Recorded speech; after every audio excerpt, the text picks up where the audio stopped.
Life has this funny way of surprising you when you least expect it. Like that one quiet Tuesday afternoon, I had no idea how much it would change things.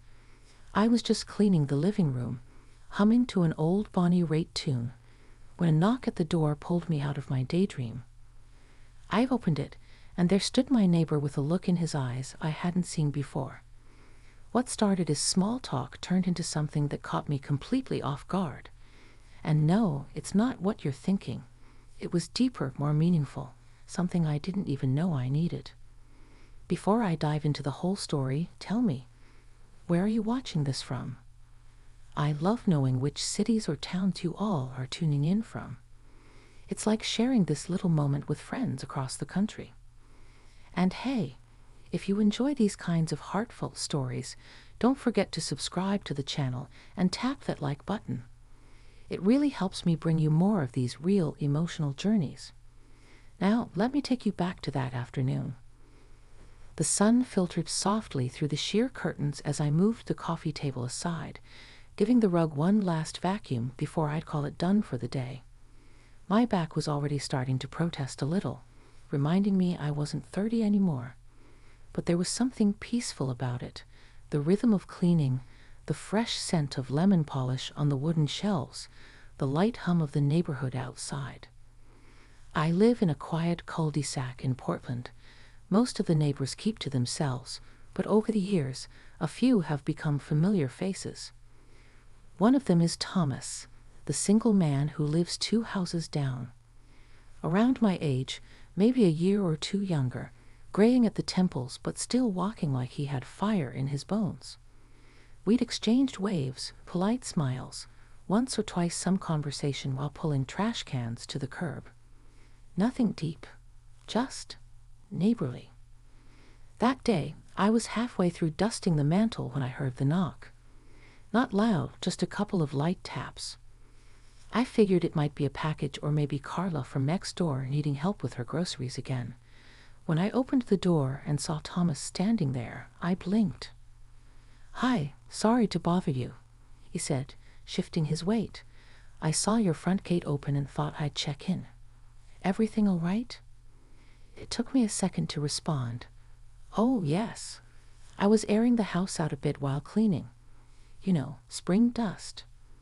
He smiled, eyes flicking behind me like he was about to say more, but then he hesitated. "I don't mean to intrude, but would it be too strange if I asked for a glass of water? I was out walking and didn't realize how warm it got." I stepped aside, surprised by my own quickness to invite him in. "Of course not. Come in." Thomas had never been inside my home.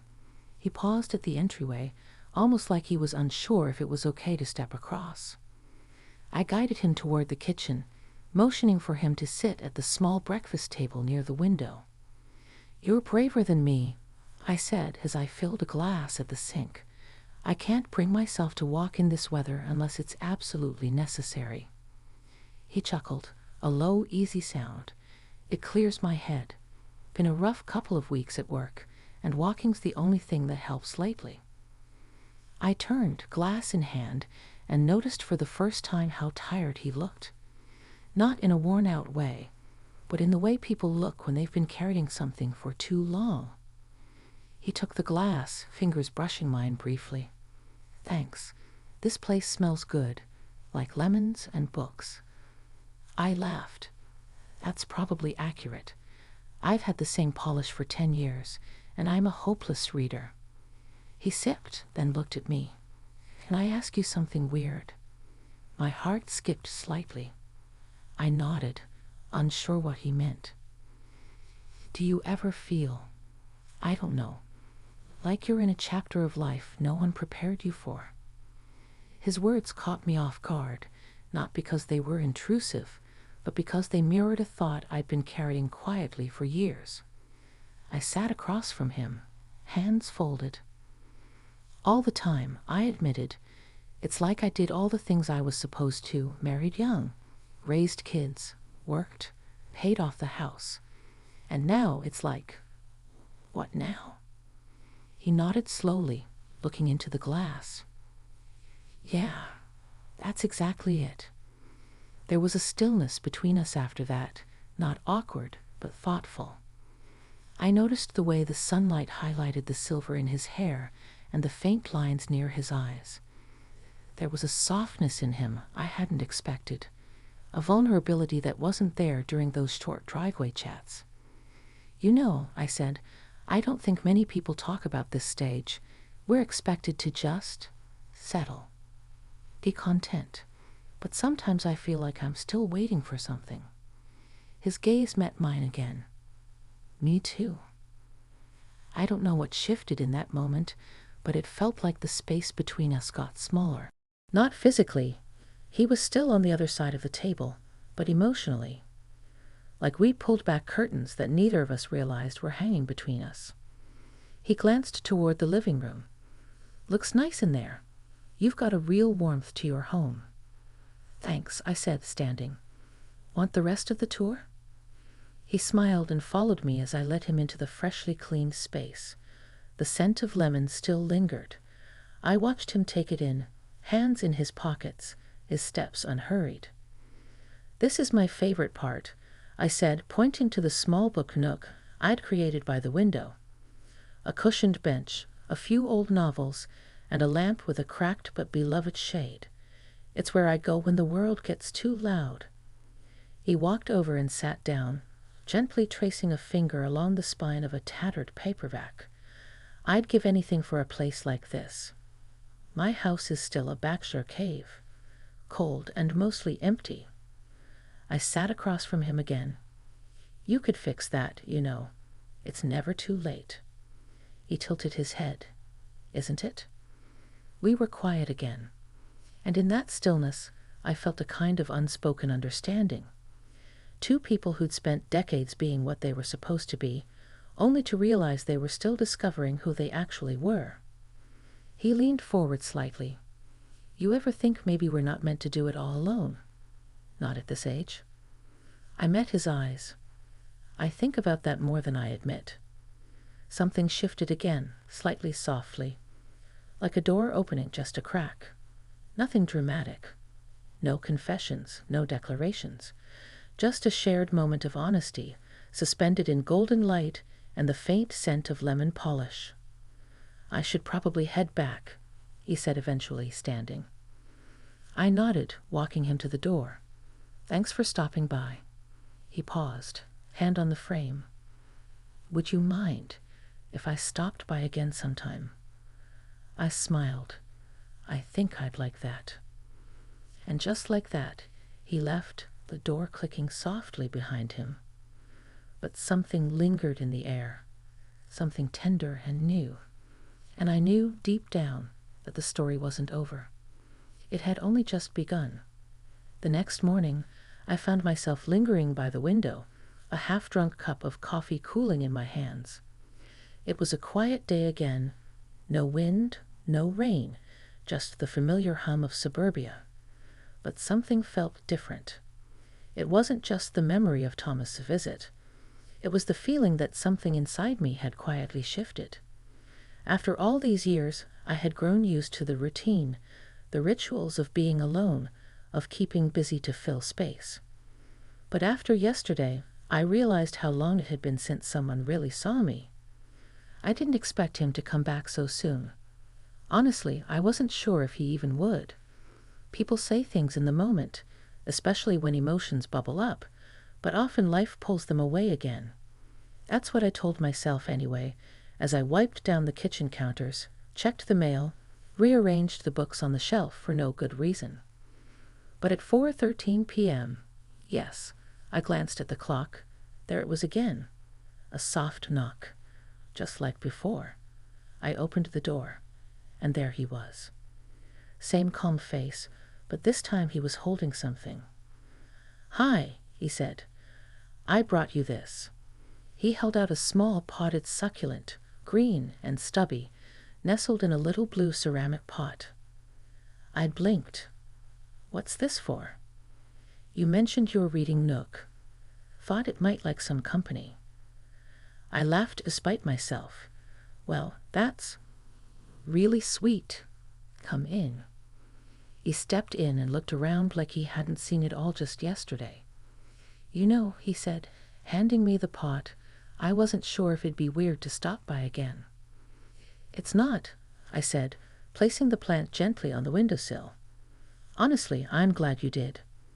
We stood there, the air lightly scented with cinnamon. I had lit one of my favorite candles earlier, mostly for company. The silence wasn't awkward.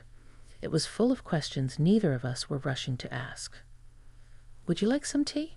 I offered, motioning toward the kitchen. "Sure," he said, following me in. As the water boiled, he leaned on the counter, I scanning the magnets on my fridge, the travel souvenirs, the to-do list I never updated, a faded photo of me and my kids from 15 years ago. He nodded toward it. "Your mom." "Still am," I said with a smile, "though they're both adults now.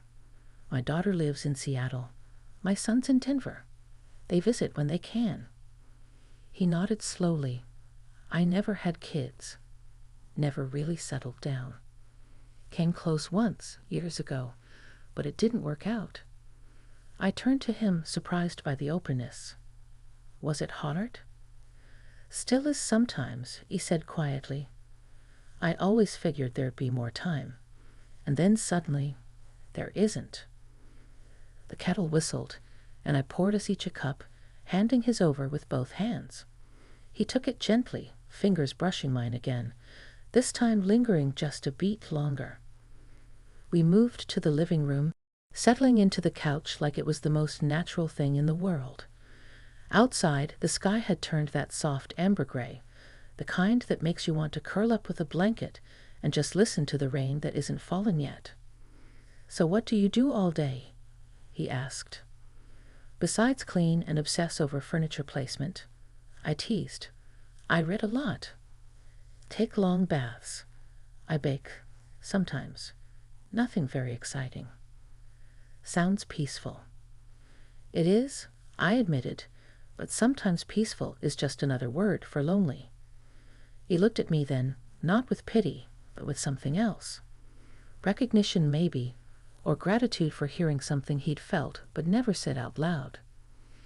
"You know," he said, sipping his tea, "I've walked past her house 1,000 times, always wondered what it was like inside." "And?" I asked, smiling. "It's warmer than I imagined." We talked more. About music, childhood, the strange quiet that comes with aging.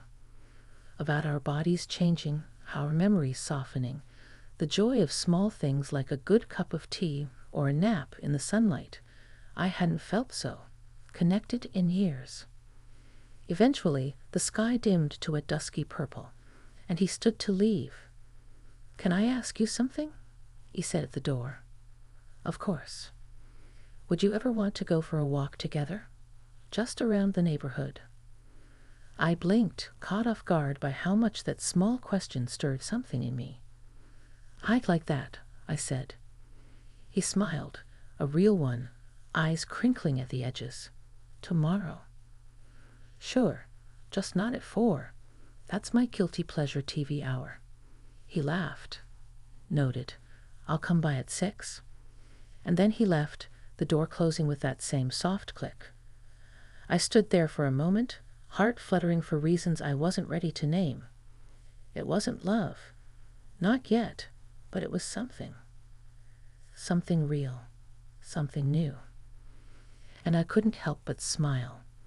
By the time the clock struck 6 the next evening, I had already changed my outfit 3 times. Ridiculous, right? I'm a grown woman, 50 years old, perfectly capable, independent, not the kind to flutter over a simple walk with a neighbor. And yet there I was, staring at myself in the mirror, debating whether the soft blue cardigan made me look calm and friendly or just old. I settled on something simple, jeans, a white blouse, and the cardigan anyway, because let's be honest, the spring air still carried a chill, and my shoulders weren't what they used to be.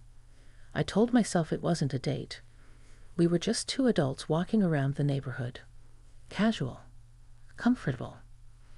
And yet, when I opened the door and saw Thomas standing there with his hands in his jacket pockets, that familiar smile on his face, I felt something tighten in my chest, a quiet thrill, like the flutter of wind before rain.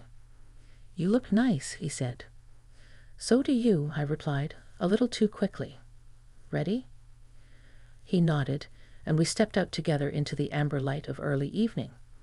The neighborhood was quiet, the sidewalks mostly empty except for a few dog walkers and a couple of teenagers skateboarding at the far end of the cul-de-sac.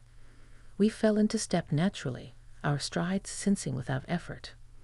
For the first few blocks, we talked about ordinary things. The weather. The maple tree that had finally bloomed after a stubborn winter. The pothole near the corner that the city still hadn't fixed. But beneath the surface of our easy conversation was something else, a current, slow and steady, pulling us closer. We reached the small park tucked between the houses, where a paved trail circled a narrow pond. Ducks floated lazily on the water, their reflections rippling as the wind skimmed the surface. We paused at a bench beneath an old oak tree. Without speaking, we sat. For a few minutes, we just watched the ducks. It was peaceful, gentle, the kind of silence you only share with someone who makes you feel safe in it. Then he turned to me. "Can I ask you something kind of personal?" I glanced over, curious. "Sure." He hesitated, then asked, "Were you happy? In your marriage?" The question caught me off guard, not because it was invasive, but because it had been so long since anyone had cared enough to ask. I looked out over the pond, watching one of the ducks bob under the water and disappear. "I thought I was," I said, "for a long time. We had good years. Raised 2 amazing kids. Built a life together. But somewhere along the way, we stopped seeing each other. We just coexisted." "And now?" he asked softly.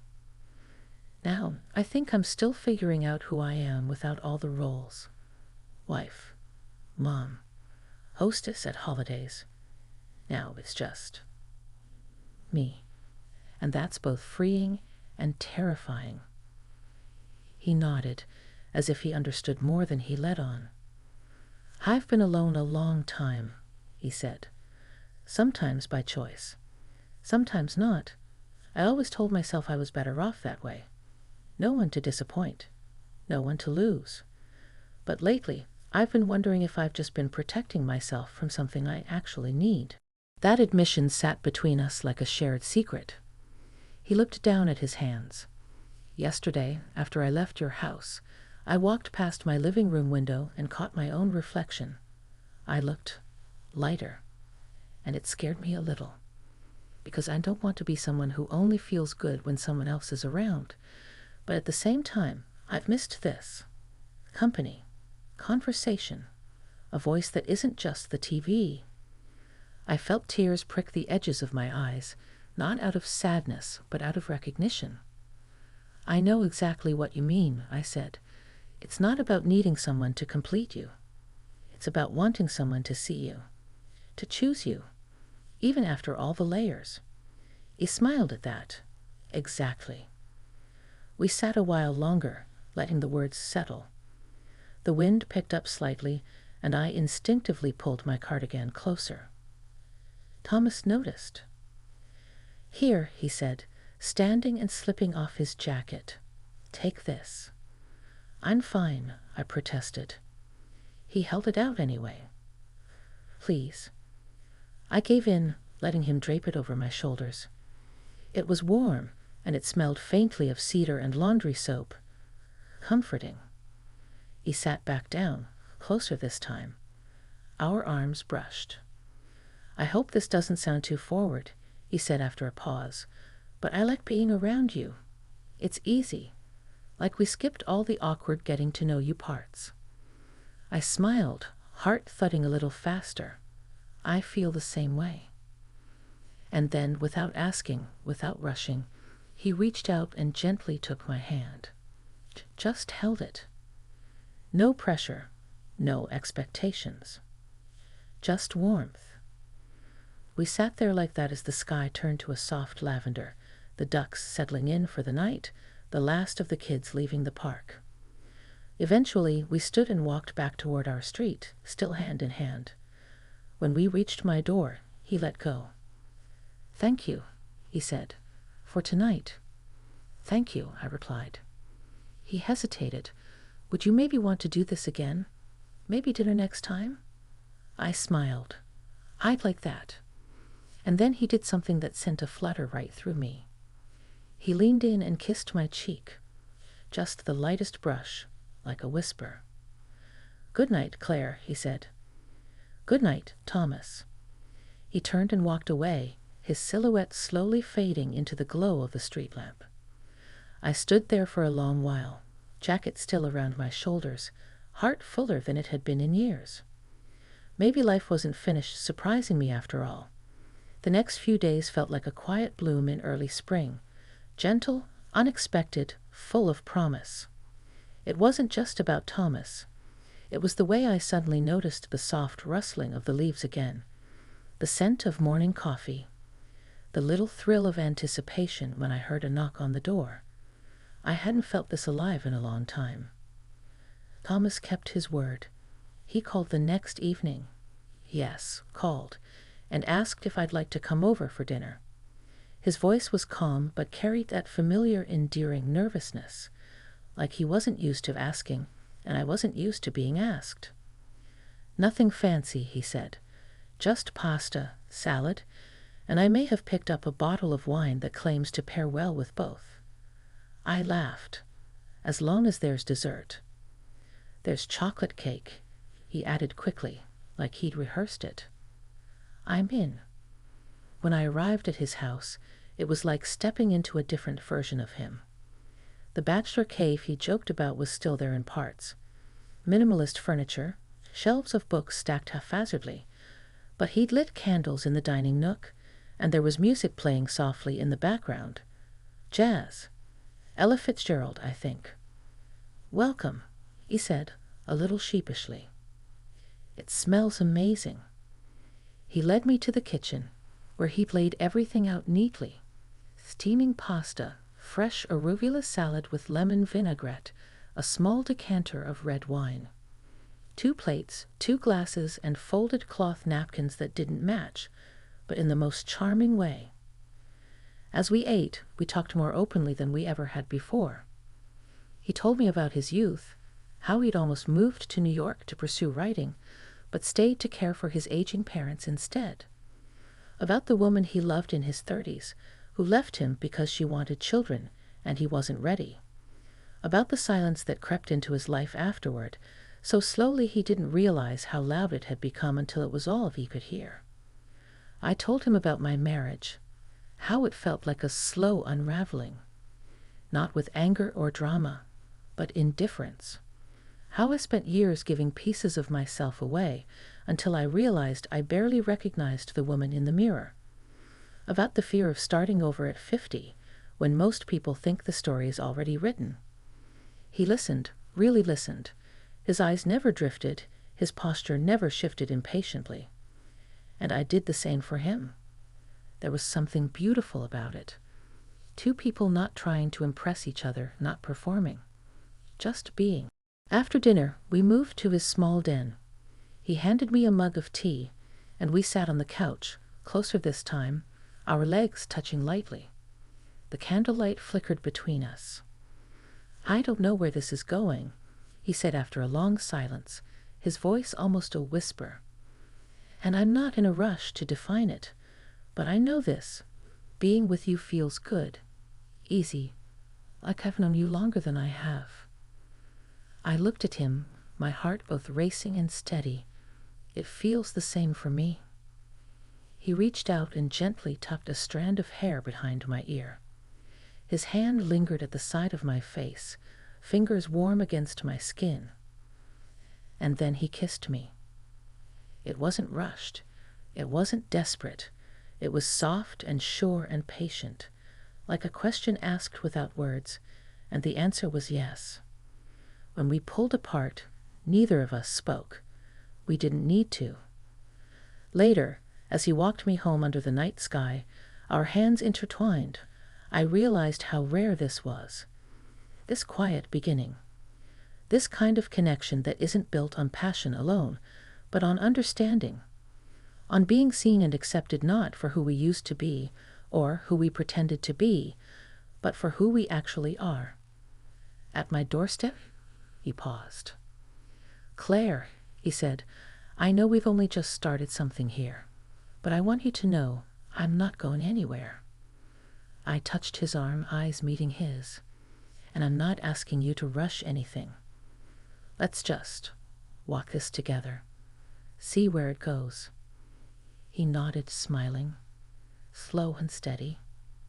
"Exactly."